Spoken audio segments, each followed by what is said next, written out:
You are being watched, not by cameras, not by the government, but by the people around you. Every time you step out your door, you enter an arena, a silent, invisible battlefield where status is negotiated, power is assessed, and victims are selected. And the terrifying truth? You have been painting a target on your own back. You walk through the world thinking that transparency is a virtue. You think that being open book makes you trustworthy. You think that wearing your heart on your sleeve makes you human. Machiavelli would call you a fool. He warned us centuries ago, everyone sees what you appear to be. Few experience what you really are. If you show the world everything, you leave yourself with nothing. No mystery, no defense, no leverage. Most people destroy their own reputation, not because they are bad people, but because they are loose. They leak. They spill their emotions, their plans, and their insecurities onto the pavement for anyone to trample. Today, we stop the bleeding. We are going to stitch up the wounds in your public persona. By the end of this, you will understand why silence is the loudest sound in the room, and how to move through a chaotic world like a ghost, untouchable, unreadable, and undeniably powerful. But first, you have to admit that your need to be seen is exactly what is making you disappear. The ancient Stoics and the Renaissance strategists agreed on one thing. The mind must be a fortress. But a fortress with the gates wide open is just a ruin waiting to happen. We are going to cover the 9 specific behaviors that strip you of your power in public. Some of these you do every day. Some of them you think are actually good traits. They aren't. They are signals of submission. Mastering this isn't about becoming a sociopath. It's about becoming sovereign. It's about the difference between a king and a court jester. One commands attention by withholding, the other begs for attention by performing. But be warned, once you stop doing these 9 things, people will change how they treat you. They will stop pitying you, they will stop using you, and they might even start to fear you a little.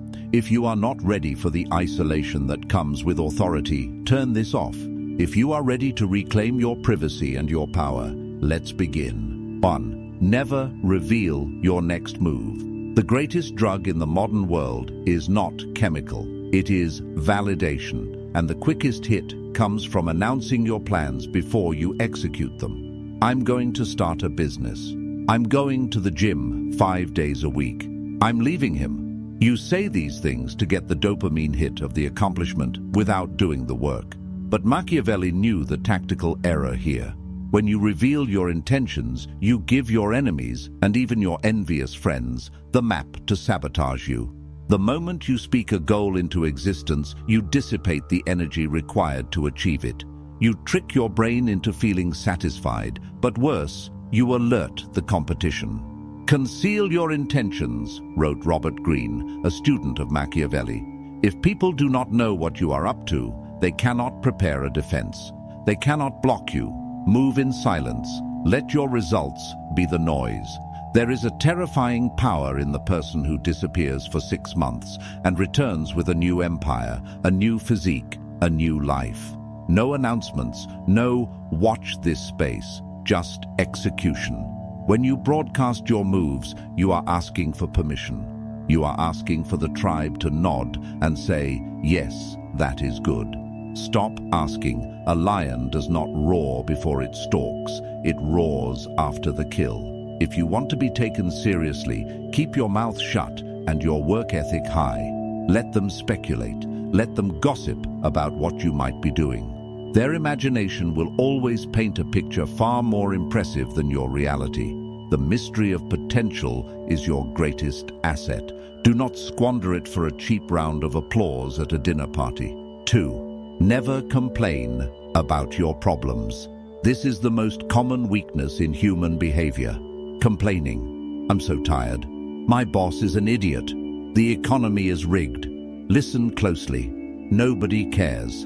And the ones who do care are usually happy that you are suffering because it makes them feel better about their own mediocrity. When you complain in public, you are doing 2 things. First, you are admitting that you have lost control. You are signaling that you are a victim of circumstance, a leaf blowing in the wind. Leaders do not complain. They change the situation or they endure it. There is no third option. Second, you are burdening others with your negativity. You become an energy vampire. People may nod politely. They may offer a hollow "I'm sorry," but subconsciously they are repelled by you. They mark you as low status. Machiavelli observed that people are naturally repelled by misery. They are drawn to strength, to vitality, to success. If you walk around wearing your problems like a heavy coat, do not be surprised when people cross the street to avoid you. This doesn't mean you suppress your emotions until you explode. It means you choose your counsel wisely. Vent to a therapist. Vent to a trusted mentor. Do not vent to the public. Do not vent to your co-workers. To the world, you must appear to have it together. Even if your life is burning down, your public face should be cool, calm, and collected. This is what the Italians call sprezzatura, a studied carelessness, the art of making the difficult look easy. If you are suffering, suffer with dignity. There is a profound respect given to the man or woman who carries a heavy load without buckling and without screaming. Become the person who, when asked, "How are things?" simply smiles and says, "Moving forward." 3. Never lose your temper. Anger is an emotion. Aggression is a tool. There is a difference. When you lose your temper in public, screaming at a waiter, snapping at a partner, engaging in road rage, you are not showing strength. You are showing that you are easily manipulated. If a stranger can hijack your nervous system and turn you into a screaming child just by cutting you off in traffic, you are not free. You are a slave to your impulses. Machiavelli advised that a prince should be feared, yes, but never hated. And nothing generates contempt faster than a lack of emotional regulation. A man who cannot control himself cannot control a kingdom. When you explode, you reveal your triggers. You show the world exactly where your buttons are.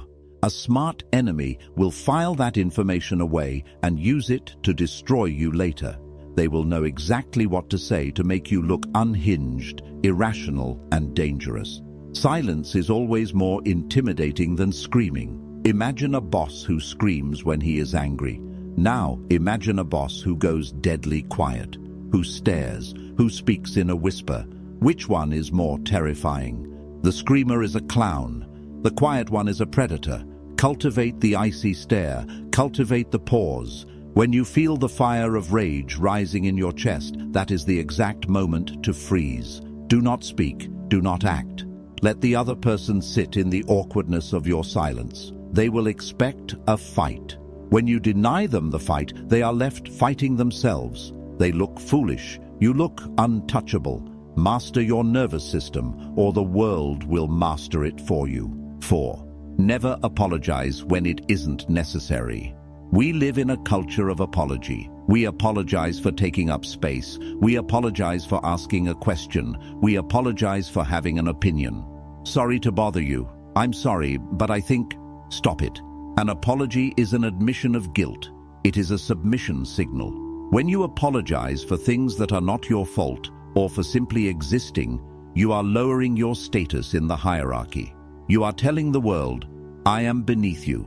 Please forgive me for being here." Machiavelli knew that a leader must appear infallible.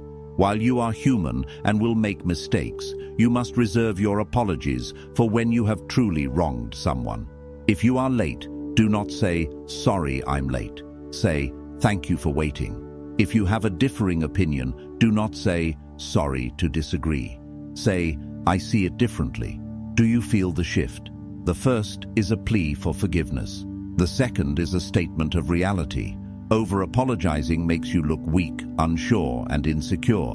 It invites predation. People begin to feel that they can blame you for things because you are so ready to accept the blame. Save your apologies for when they mean something. When you have truly broken a promise or caused harm, apologize once, sincerely, and fix it. Never repeat it. But for the day-to-day friction of life, stand your ground. Occupy your space. You do not need permission to exist. 5. Never reveal your financial situation, high or low. Money is the most sensitive nerve in the human body. If you show that you are poor, the world will treat you with pity or invisibility. Poverty, in the eyes of the Machiavellian world, is a sin. It implies a lack of capability, a lack of favor. People distance themselves from failure because they fear it is contagious. If you show that you are rich, you invite envy, and envy is the most dangerous emotion of all. It is the emotion that makes a friend hold a knife behind their back.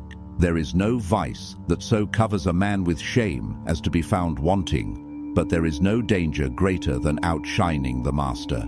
If you flash your wealth, the watches, the cars, the receipts, you are not impressing people. You are humiliating them. You are reminding them of what they do not have, and eventually they will hate you for it. They will try to take it from you, either through theft, lawsuits, or social destruction. True wealth whispers. It is found in the quality of the fabric, not the size of the logo. Keep your finances a black box. Let them guess. If you are struggling, look clean, sharp, and organized. Do not look poor. Look like you are in a temporary tactical retreat. If you are winning, look comfortable. Do not look like a lottery winner. The goal is to be financially ambiguous. You want people to assume you are doing well, but never know exactly how well. This protects you from the parasites who want a loan and the predators who want your spot. Your bank account is a weapon. Keep it holstered until you need to use it. 6. Never gossip or talk badly about others. Great minds discuss ideas. Average minds discuss events. Small minds discuss people. Gossip is the currency of the weak. It is a bonding mechanism for people who have nothing of value to offer. When you gossip, you may feel like you are building a connection with the listener, but you are actually destroying your own reputation. Think about it. When someone comes to you and spills the secrets of a mutual friend, what is your immediate thought? If they are talking to me about them, they will talk to them about me. You immediately distrust the gossiper. Machiavelli warned that a prince must avoid being hated or despised. Being a busybody, a spreader of rumors, makes you despised. It makes you look petty, bored, and malicious. Furthermore, information is power. When you gossip, you are giving away information for free. You are leaking leverage. A strategic mind listens to gossip, but never contributes to it. Be the black hole of information. Let people tell you everything. Nod, listen, gather the data, and then say nothing. This makes you terrifyingly powerful. People will know that you know their secrets, but they will not know if you have told anyone. That uncertainty gives you control over them. Never speak ill of your enemies in public. It makes you look obsessed and bitter. If you must destroy an enemy, do it through action, not through words. Do it so silently that they don't even know it was you. To speak bad words is to show that they have hurt you. To speak nothing is to show that they are beneath your notice. 7. Never explain your philosophy. Waste no more time arguing what a good man should be. Be one. Marcus Aurelius. There is a tendency, especially when we are working on ourselves, to want to preach. We find a new diet, a new religion, a new political stance, or a new philosophy like Stoicism or Machiavellianism, and we want to tell everyone at the dinner table. We want to convert them. We want to prove we are right. Do not do this. First, it is annoying. Nobody wants to be lectured. Second, and more importantly, it makes you a hypocrite. The moment you announce your moral code, I never lie. I always wake up at 5 a.m. I am a vegan. The world will watch you like a hawk, waiting for you to slip. And you will slip. And when you do, they will point and laugh and call you a fraud. By verbalizing your standards, you create a trap for yourself. You give people a yardstick to beat you with. Machiavelli advises to appear religious, faithful, and humane, but to be flexible in reality. If you rigidly announce your code, you lose your flexibility. Live your philosophy. Embody it.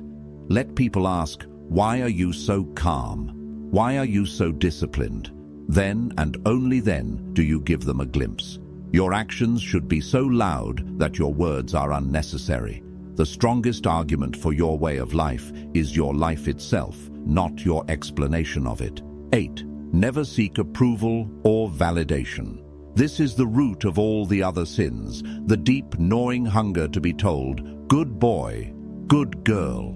We are trained from childhood to seek the approval of authority figures, parents, teachers, bosses, gods. We perform tricks for treats. But if you want to be a sovereign adult, you must kill this instinct. When you seek approval in public, by fishing for compliments, by checking to see if people are laughing at your jokes, by changing your opinion to match the group, you are handing over your leash. You are saying, "My self-worth is in your hands. Please be gentle." Machiavelli knew that the prince must be self-contained. He listens to advisors, yes, but the final decision is his alone. He does not look to the court for permission. When you stop trying to impress people, a strange thing happens. They start trying to impress you. Validation is a dynamic of high status and low status. The person engaging in the behavior is low status. The person judging the behavior is high status. When you ask for approval, you are permanently assigning yourself the lower rank. The only validation that matters is the reflection in the mirror. Did you stick to your code? Did you execute your plan? Did you control your mind? If the answer is yes, the applause of the crowd is irrelevant. If the answer is no, the applause of the crowd is a lie. Become immune to praise and criticism alike. They are two sides of the same coin. Manipulation. If you can be lifted by a compliment, you can be destroyed by an insult. Reject both. 9. Never reveal your vulnerability or shadow. Modern psychology tells you to be vulnerable, to share your trauma, to cry in public. They call it bravery. Machiavelli would call it suicide. There is a time and place for vulnerability. It is in the private sanctuary of your home, with people who have earned the right to see your soul. It is not on social media. It is not in the boardroom. It is not on a first date. The world is not a therapy session. It is a hierarchy. When you bleed in the water, the sharks do not feel empathy. They feel hunger. If you reveal your deepest insecurities, your past traumas, and your darkest fears to the public, you are handing them the blueprint to dismantle you. You are telling them exactly what hurts. I have abandonment issues. I'm insecure about my intelligence. You think you are bonding. The Machiavellian observer hears, if I want to control him, I just need to threaten to leave. If I want to hurt her, I just need to make her feel stupid. You must integrate your shadow, yes. You must face your demons, yes. But you do this in the dark. You do this in the forge of your own spirit. When you step out into the light, you wear the armor. This is not about being fake. It is about being protected. The king does not walk among the peasants naked. He wears the crown and the cloak, not because he is better, but because he represents order. If you want to lead, if you want to be respected, you must appear to be whole. You cannot lead others out of the storm if you are drowning in your own puddle. Keep your wounds covered until they have become scars. Then you can show the scar as a lesson, not the wound as a plea for help. If you stop doing these 9 things, you will feel a vacuum form around you. You will speak less, you will complain less, you will explain less. At first, people will ask, is everything okay? You're so quiet. They will prod you. They will try to provoke you to get the old, reactive, insecure you back. They liked the old you because the old you was easy to read and easy to control. Hold the line. In that silence, in that absence of validation seeking, you are building gravity. You are becoming a black hole of power. By removing these behaviors, you remove the handles that the world uses to grab you. You become smooth, untouchable. You begin to observe more. Because you aren't busy performing, you can finally see. You see the strings on everyone else. You see their insecurities, their lies, their desperate need for approval. And once you see the game, you can no longer be played by it. Machiavelli didn't teach these things to make you evil. He taught them to make you effective. He wanted you to survive the court of snakes. The world is noisy. Everyone is screaming, "Look at me, validate me, pity me." Be the one who stands still. Be the one who watches. Be the one who keeps their cards close to their chest. But this brings us to a dangerous realization. Once you seal up the leaks in your public persona, once you stop giving the world access to your mind, you are going to be left alone with your thoughts. And for most people, that is terrifying. Because when the noise stops, the internal voices start. You have learned how to shield yourself from the outside world.